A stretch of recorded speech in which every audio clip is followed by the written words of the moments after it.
sperm defects. Okay, so these are quite heavily linked to conditions of male infertility. So defects in sperm usually associated with a defect in either some form of spermatogenesis or something to do with the male reproductive tract, or at least the physiology of male reproduction as well. So this includes the involved hormones and the regulation pathway, etc. So don't get too scared by that. We're not going to go through in too much detail. I'll only be touching upon a few general points.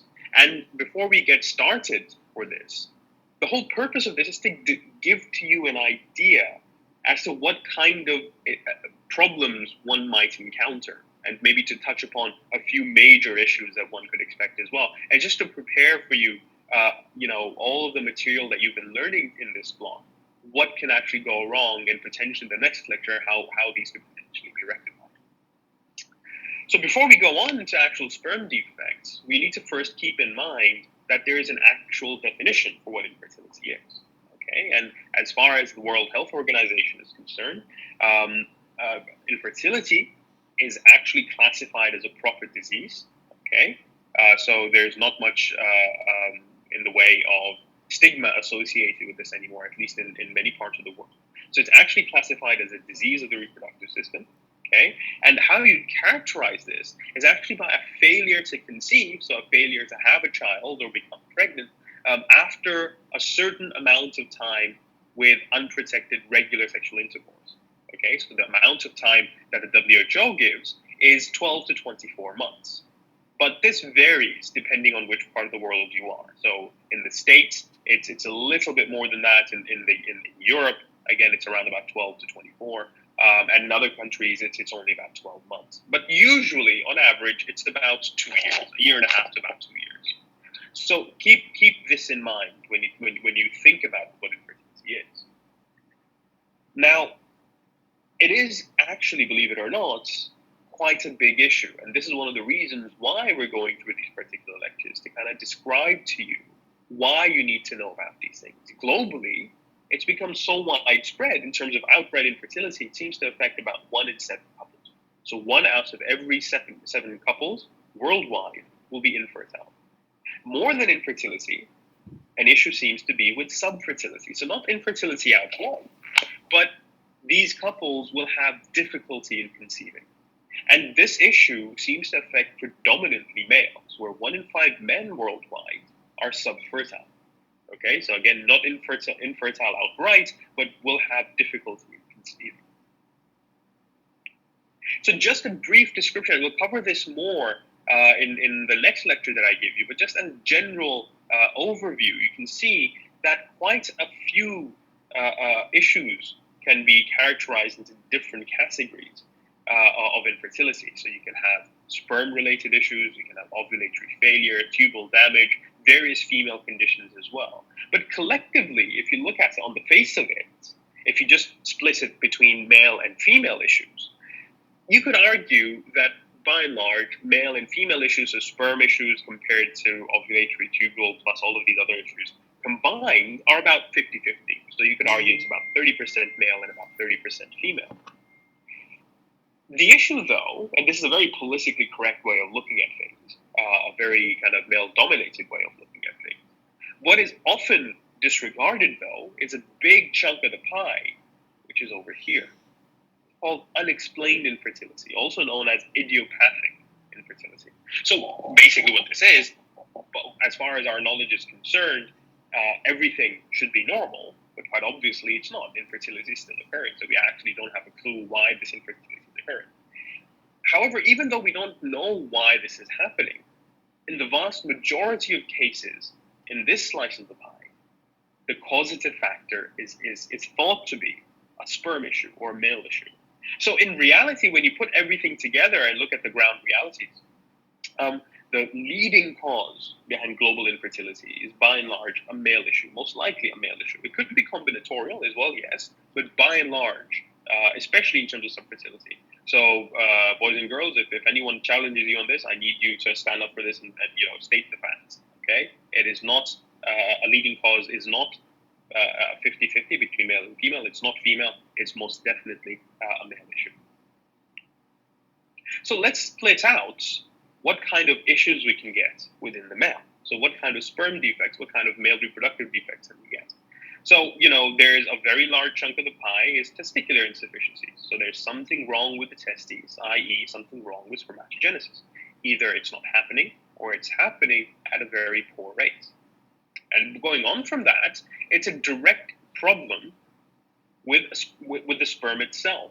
So either there is a small amount of sperm being made, or the quality of the sperm that's being made is quite poor. So this kind of leads on from this. So this is together, issues with sperm production seem to be a very, very large chunk of the pie. Then you have something called varicocele. Now we'll talk about what this varicocele is. It leads to another type of sperm issue, and we'll have a brief slide on this later on. But this is basically a blockage which prevents sperm from being ejaculated, so this results in infertility. And then you have minor issues as well. You have environmental factors based on temperature, time, diets, all of these kind of things. You have infections and also immunological factors. What a lot of people don't realize is that there are some cases where the female reproductive tract is actually quote unquote allergic to semen, and that results in an immunogenic reaction. And in some cases, very rare, but in some cases can also result in death. So there are also antibodies that are present within semen that could result in infertility. And there's also various bits and bobs as well, other types of abnormalities. But yet still, a much larger piece of the pie, or at least comparable piece of this pie, is again something called idiopathic. So this means we don't really know what's going on. Okay, everything should be normal as far as we know, yet, of course, infertility is happening. So to try and split out where infertility can come from, I'm going to just take you through some leading causes, okay? And one of the leading causes, of course, to do with hormonal regulation, okay? And this could be at various degrees. This could be resulting, of course, in hypothalamic diseases. So in a normal scenario, what you would have is the hypothalamus would be releasing GnRH, and this would be acting upon the pituitary and, of course, then acting to regulate levels of LH and FSH. Now, we're talking about the male here, okay?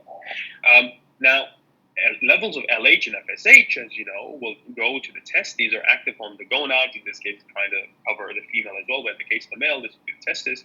The LH and FSH levels would regulate testosterone levels. Testosterone levels would initiate spermatogenesis and, in turn, would also do a negative feedback loop on LH and FSH. So if something goes wrong with this entire bit, if you may, then the testes will not be able to function properly. So at the primary level, what you have, what you will get for various reasons, is an overproduction of LH and or FSH. Okay. Now this could be a pituitary condition. Okay, it's become overactive, or it could be a testicular insufficiency in itself, in that enough testosterone is not being produced, and thus, if enough testosterone is not being produced, LH and FSH levels cannot be downregulated, and this would then cause a buildup and increase of LH and FSH, and this is known as hypergonadism.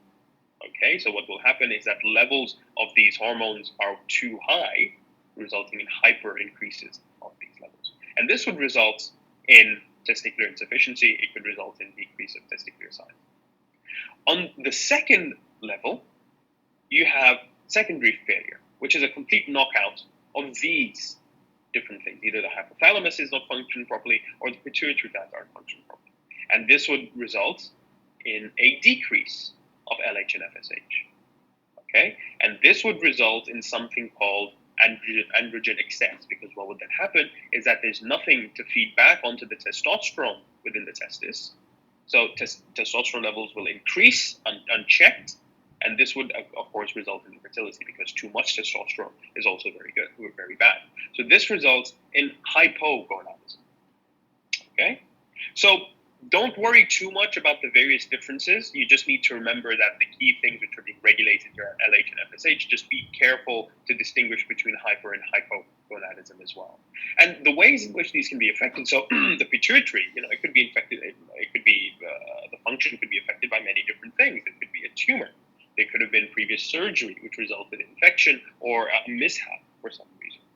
And then, of course, you have the adrenal gland, where you could have androgen excess in terms of too high androgenic level. And this in itself is also linked to the pituitary.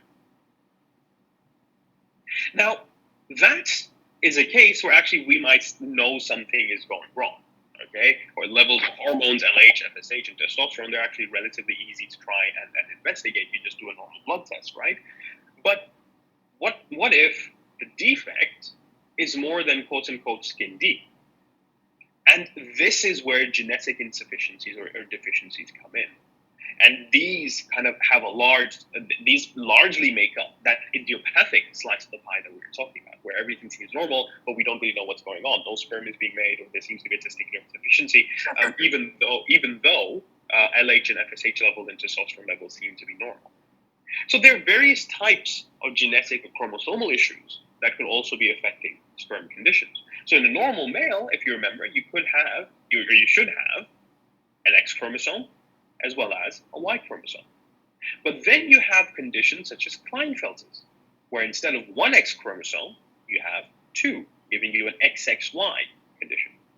Okay, and this is also an example of a non-disjunction insufficiency during spermatogenesis, where the division of the chromosomal components during spermatogenesis is for some reason abnormal. So instead of X and Y being sorted out into X and Y, you don't get that. So the embryo becomes XXY. On the other hand, you could also have supermale, i.e. XYY syndrome as well, where you have two copies of the Y chromosome and one copy of the X chromosome. Now, these conditions, these are non-lethal conditions most of the time. You could also have various alterations of these, which result in embryo or infant mortality. But by and large, one does get a viable individual. The only issue, of course, is that they're infertile, as well as other types of affliction. So, for example, Down syndrome. That's also a genetic chromosomal issue to do with insufficient meiotic sourcing of the sperm and or the oocyte. So these are quite well characterized. But one thing or one type of genetic insufficiency that we're really just trying to get our heads around right now, purely because of the sheer amount of material that there is to go through, is something called Y chromosomal rearrangements. Now, when I say rearrangements, this covers a very, very large kind of definition of what could be going on. This includes mutations, this includes sorting, or swapping around of different bits. But what seems to be going on, or what is being more investigated now in terms of fertility research, is something called Y chromosome deletions. Okay, and what this means, it's either a part or entire segments of the Y chromosome will be deleted, and this would result in essentially male fertility being affected, because the Y chromosome is associated with male functions, male characteristics, and of course the vast majority of spermatogenesis related genes, developmental genes for the males, hormonal genes for the males, they're found on the Y chromosome.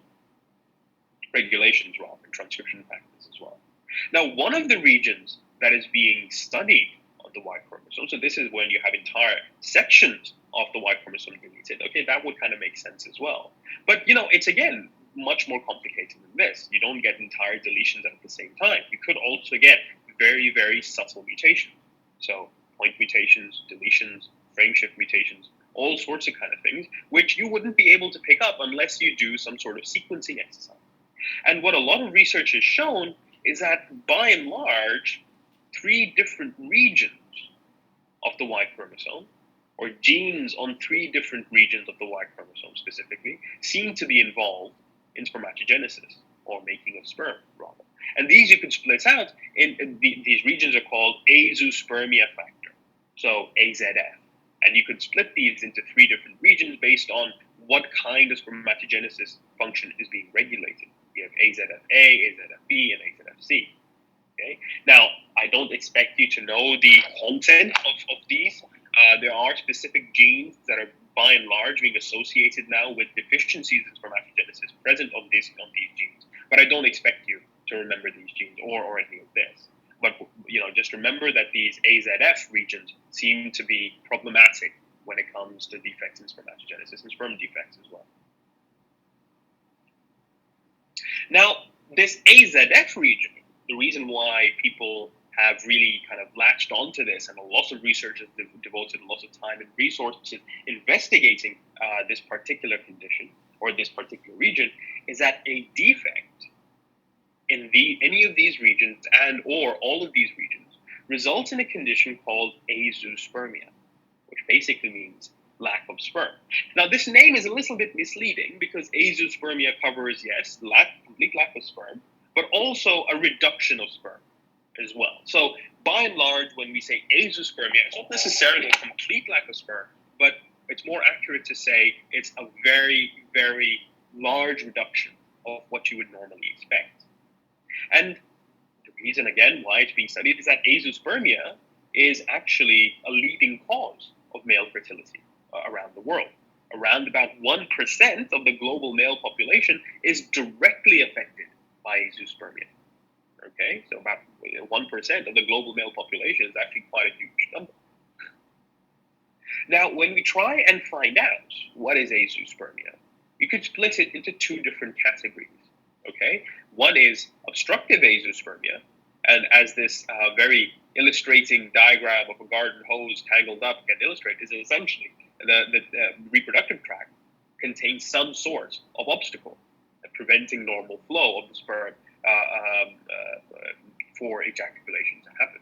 And it's relatively widespread, but still a minority. It's about 5 to 10% of all azoospermia cases are predominantly due to an obstruction or a blockage in the reproductive tract. The vast majority of cases, 90 to 95%, are something called non-obstructive azoospermia. And by and large, this is because of a spermatogenic deficiency. Okay, and you could also have, again, varying degrees of this. So if you have a normal spermatogenesis over here, you could have, all seminiferous tubules in the testes are normally producing sperm, but then you could have a slight reduction or a very, very large reduction as well. And you can also get conditions where you don't get any or spermiogenesis at all. You just get spermatogenesis up until around spermatid stage, and then the process after that then fails. You can also get conditions where either spermatogonia aren't able to enter spermatogenesis, and this could be because of hormonal deficiencies. So remember the primary and secondary levels of LH and FSH regulation that we talked about, hypo and hypergonadism. That could be a leading cause. It could also be a mutation within the spermatogonia as well, which prevents them from entering spermatogenesis, or it could be a lack of spermatogonia altogether. Okay, so the causative factors are actually quite diverse, but by and large, they do seem to be associated with the AZF region on the Y chromosome. To make things even more complicated, you can also get cases where both of these are happening. Okay, so you could have obstructive azoospermia as well as a degree of non-obstructive azoospermia or a defect in spermatogenesis. So it's very important to think about what kind of investigations one needs to do. Okay, you need to do physical investigation. You also need to look at testicular examination. You need to look at hormonal evaluations as well. You could have cases where you have a testicular injury. Okay, and this results in seminiferous tubal injury, reducing the amount of sperm that's being made. So one of the leading causes of obstructive azoospermia is something that we previously mentioned, something called varicocele. Okay, now varicocele, think about, to try and get into your heads what kind of condition is happening, think about varicose veins, so enlargement of the veins. And what is literally happening is that you see these veins surrounding the reproductive tract, the vas deferens within the testis. If these enlarge and proliferate in large numbers, these will constrict the epididymis or vein, the reproductive tract near the epididymis and testes, and essentially either result in defective spermatogenesis or reduce the amount of sperm that's able to travel from the testis up the vas deferens and be ejaculated later on. And as we mentioned in that pie chart before, it's actually quite a large causative factor behind infertility and definitely subfertility as well. It affects about 10 to 15% of men globally. Okay, so imagine that it's actually affecting a much larger population than azoospermia itself. And it's, relatively, the shame about this is that it's relatively easily addressed. It's either a simple surgery or medication could very easily solve this. So that was to do with sperm production, okay? Defects that are associated with sperm production. But in the clinic, of course, to try and rectify cases of infertility, we also go a step further. And this is looking at characterization of the sperm itself. Now, why would you want to look at the sperm in such a close degree? Well, at the end of the day, even though you're producing millions and millions of sperm, you only need one. And you only need one to be healthy and ideal. And really at our disposal, we don't have anything more than a microscope. And we can't really do much else. So using this microscope, clinicians and scientists have come up with a series of criteria to judge whether sperm is of a good quality or not. The very first of these, of course, is the morphology or shape of the sperm. How does the sperm look? So this is an electron micrograph of a quote-unquote normal sperm cell. You see this elongated spoon-like sperm head with a midpiece and a tail going on to that. But you see, in any given ejaculate, this is not the majority. In fact, in any given ejaculate, this is something closer to what you would expect to see. You would expect to see something normal, but then you would also expect to see quite a significant number of abnormal morphologies. So here you have Quasimodo sperm over here with a hunchback. You also have conditions such as this, completely round-headed sperm. Kind of looks like a balloon on a string. And there's actually a condition for this. It's actually attributed to a particular condition. We'll cover that in just a bit. So utilizing our trusty microscope, clinicians in the fertility clinic have come up with, or scientists and clinicians and embryologists have come up with 3 large degrees or tests of sperm fertility. So this includes the morphology or the shape, because this will give you an indication of how good spermatogenesis and spermiogenesis has been. And remember, spermatogenesis encompasses processes not just in the testis, but also within the epididymis and within the semen as well. So morphology is a very good indication of how good the quality of the sperm is. Also, you have concentration, or the amount or number of sperm that's present in an ejaculate. So the more the sperm there is, the better the spermatogenesis there is. If you notice that there's a very low amount of sperm within an ejaculate, then you know that there's either a problem with spermatogenesis, or there might be some sort of blockage. So it narrows down what kind of treatment regimen you might want to apply. And then, of course, you have motility. So motility is how the sperm is able to swim, how well it's able to swim. And apart from this, there are also other types of, let's say, threshold values that experience and experimentation has yielded in terms of sperm health. Okay, so you have all these things: the concentration, the motility. You also have morphology, but then other things such as semen pH, other things such as antibody amount. So remember, we talked about the potential immunogenic reactions because of antibodies within the semen. There are various amounts or various thresholds of that, which are also associated with male and female infertility. You also have semen tests itself. So looking at seminal zinc or seminal fructose, because these provide the energy for the sperm, if you might. So if there's a decrease in that just means that, well, it's a semen. That's not ideal. So there's something wrong with the seminal vesicles or the prostate, which produces the semen. It could be an infection, could be all sorts of other things. So you see, characterizing the sperm or various aspects of ejaculates gives you clues as to what could be going wrong in terms of male fertility, and also potentially giving you a treatment option or a treatment regimen. So when we look at morphology, let's go through the 3 main characterizations, okay? The 3 main categories of how sperm is characterized. The first, of course, being morphology. Now, generally, what you need to remember, humans as a species seem to be very, very, materialistic. So basically, it's a beauty contest, okay? What we're looking at is the general characteristic physical appearance of the sperm. So we're looking at the shape of the head.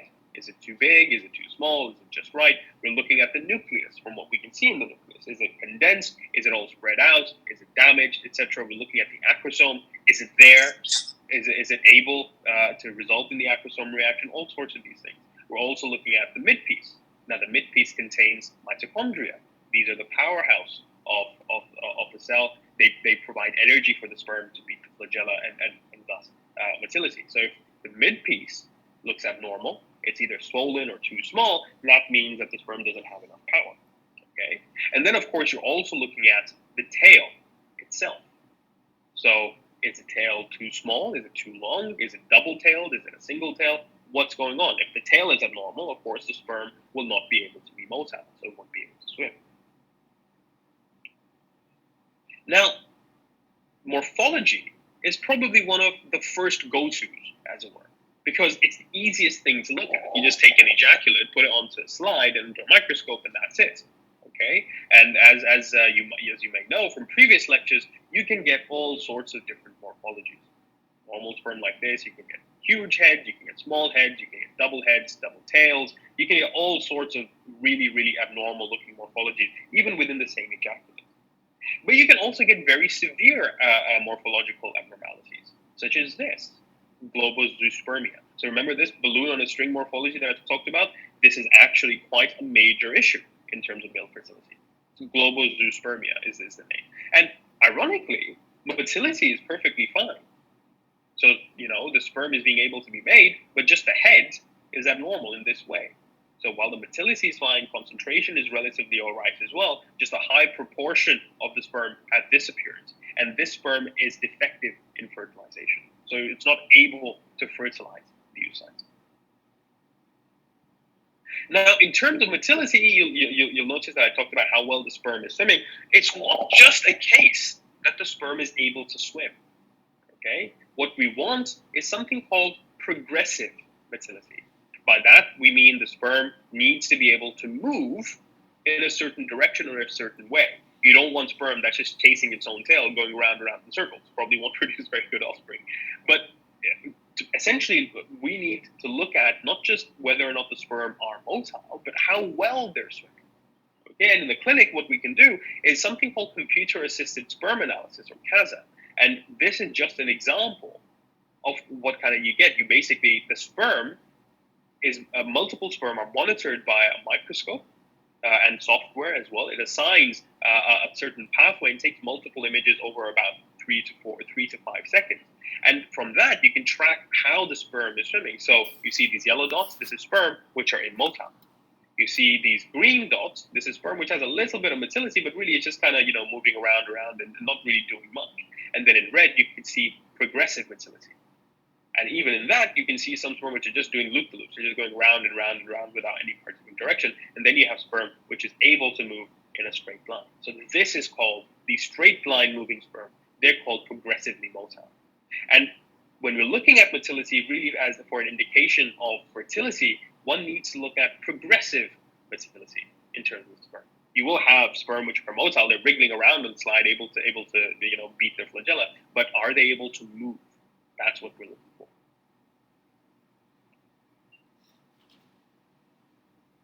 So one of the other things that we want to look at is concentration. Okay. Now, of course, it kind of makes sense that you would want to look at concentration because it's an indication of spermatogenesis. If you have low concentration of sperm, then that probably means that spermatogenesis is defective. There's something going wrong. Not enough cells are being made. However, the issue is that how do you know what type of cell to look at? So this is a micrograph of a normal human ejaculate, and you can see all sorts of different cells that you can imagine. As you mentioned before, all different sorts of morphologies are expected in any given ejaculate. So you can see normal-looking sperm where you have a head, and you have a midpiece and a tail, but then you have some where you have just a head and a midpiece, or just a head, or just sperm-sized cell. All sorts of debris that's floating around. You even have tails that are floating around by themselves. So when we're talking about concentration, we're talking about a specific characterization. We're talking about a specific morphology. Okay? And the key thing that you need to remember that in any given ejaculate, any parameter by itself will not be an accurate description of the fertility. Okay, I mean, you could have cases where morphology is completely abnormal, or at least normal sperm, normal-looking sperm, are capable of fertilization. So in any normal ejaculate, it's estimated that even less than about 1% of a sperm even has the capability of fertilization.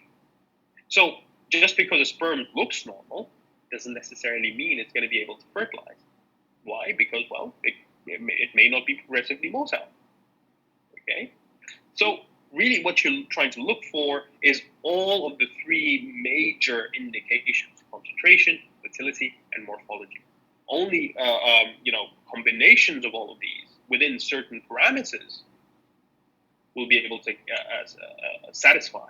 Now, when I say within certain parameters, as you can see over here, these are reference ranges. So this is a semen characterization for various males as indicated by the WHO.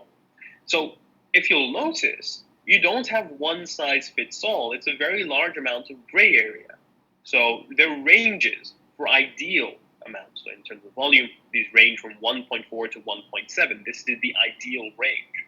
However, this is misleading as well. It doesn't necessarily mean you could have an indication or a condition where you have less than 1 ml of an ejaculate, but everything in that ejaculate is just completely normal. Morphology is normal, motility is normal. It could be that an earlier ejaculate was produced, reducing the amount of semen volume produced the next time around.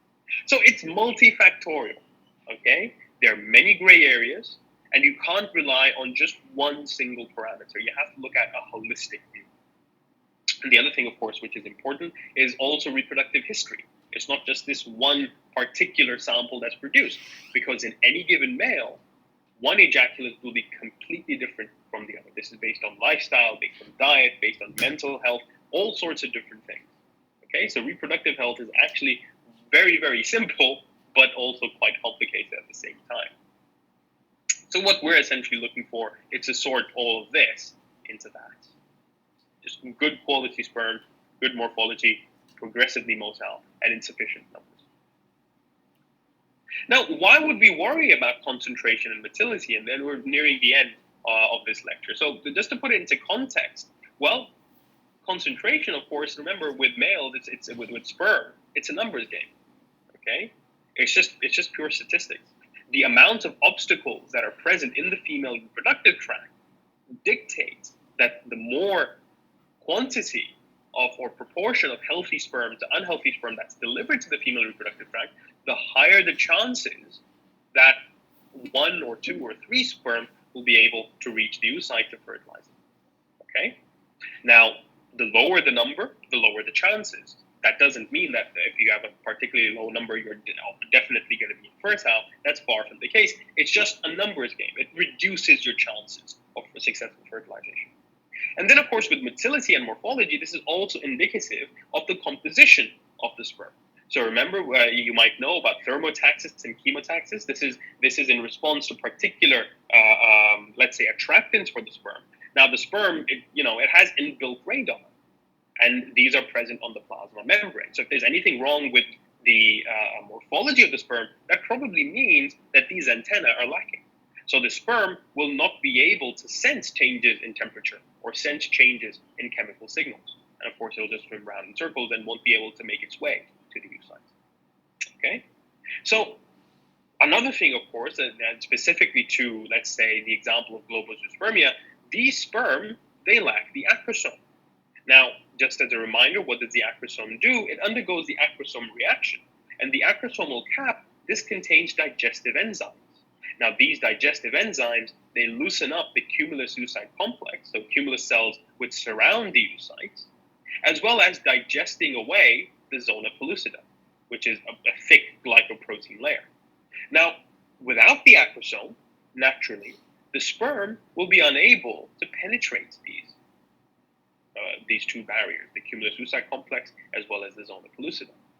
So, in the case of global azoospermia, that's one of the reasons why the sperm is infertile. But of course, this is again where morphology comes in, where if you have an acrosome that's lacking, or an abnormal acrosome, or an abnormally shaped head, these barriers most likely are not going to be overcome. But also remember, you want to be able to fuse with the oocyte membrane. So an abnormal head morphology also indicates that certain receptors might be missing, which will prevent normal binding to the ulema. Okay? So that's it for this lecture. What I want you to just remember, not specific conditions of sperm fertility, but just think about, in terms of common sense, what is required of the sperm? What does the sperm need to be, or what does the sperm need to do to be able to reach an oocyte? Okay, first of all, it needs to be made. After it's been made, then it needs to be able to be ejaculated. If after it's been ejaculated, it needs to undergo various processes. So remember, capacitation, hyperactivation, the acrosome reaction, all sorts of these different things. It needs to look normal. Why does it need to look normal? Because looking normal is an indicator of the content of the plasma membrane and determining whether or not it's able to diffuse. Okay? And then, of course, that's the very kind of surface of it. You also need to think about the genetics of it. Genetically, you could have a situation where the genetic component is completely abnormal, so it doesn't matter if the sperm is delivered to the oocyte, the genetic material is just defective. So you'll either get infertility, you'll get abortive embryogenesis, or you'll get a new individual that is afflicted by a genetic disease. So there are, very many different things that could happen that results in male infertility. But it's not just the male side of things as well. There are also other issues which could, as mentioned before, also affect female fertility. Okay, but we'll cover this later on. Okay, and in the next talk that I'll have with you, we'll briefly talk about the types of technologies that are around, just in very general, which are called assisted reproductive